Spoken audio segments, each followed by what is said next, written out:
Je úplne zjavné, pán redaktor, že sa rodí nový svetový poriadok. To už nebude o dominancii ani hegemónii Spojených štátov amerických a už vôbec nie západnej Európy.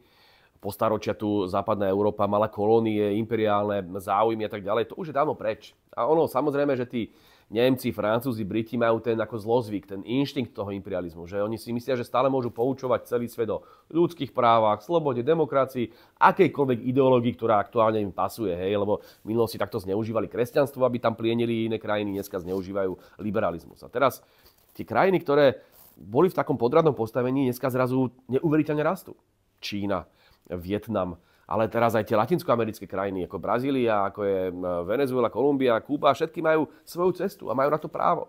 Nehovoriac už teraz o krajinách, ktoré sú mimoriadne bohaté na Blízkom východe. Hej.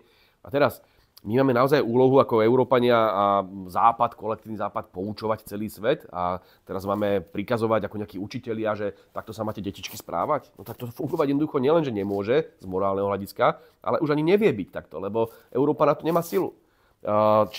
Čína Európanov alebo Západ predbieha vo viacerých odvetviach, veď to všimnime, že krajina, Čínska ľudová republika, ktorá mala pred 50 rokmi jednu z najchudobnejších populácií, dokázala vyviezť z chudoby 800 miliónov ľudí, stala sa jednou z najdynamickejších a najsilnejších ekonomík na svete a predbieha Európu v automobilovom, elektroautomobilovom priemysle, v solárnych paneloch a ďalších veciach, a dokonca v umelej inteligencii ako technológii. Čiže v tých moderných technológiách Čína napreduje neuveriteľne, Európa stagnuje, Európa tu už nikto neberie vážne, to už sa naozaj považuje za také múzeum, že tam sa chodí pozerať tí starčekovia z tej Ázie, že aha, tuto bol kedysi Napoleon, a tuto bolo kedysi staré Grécko, starý Rím. To už je naozaj iba múzeum. Ale stále máme tu nabubranosť, stále tu akože ideme všetkých poučovať. Nemáme na to ani vojenskú, ekonomickú, ani politickú kapacitu. A preto ja som presvedčený, že už sa konečne musia spamätať z tohto sna imperiálneho títo lídri západných štátov a začať spolupracovať s tým novým svetovým poriadkom alebo s tými zoskupeniami ako je BRICS, ktoré vytvárajú ten nový svetový poriadok.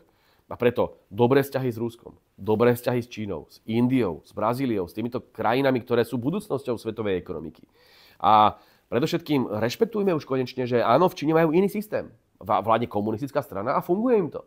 To isté platí o Rusku. No nemajú tam ten liberálno-demokratický model, ja neviem, ako v Škandinávii. A čo? Však to je ich vec, to je ich národná suverenita. To isté platí o Vietname, to isté platí o mnohých arabských alebo moslimských krajinách. Zdôraznil by som Irán, kde sa úplne nezmyselne teraz príjmajú sankcie. A prečo pre Boha? Za to, že ich tam Amerika bombarduje? Za to, že ich Izrael bombarduje? Za to, že im tam robia zle a niekoľko už 10 ročí? A kvôli čomu? Lebo si zvolili vlastnú cestu? Mne sa to nemusí páčiť, ale veď majú suverenitu. Ešte raz.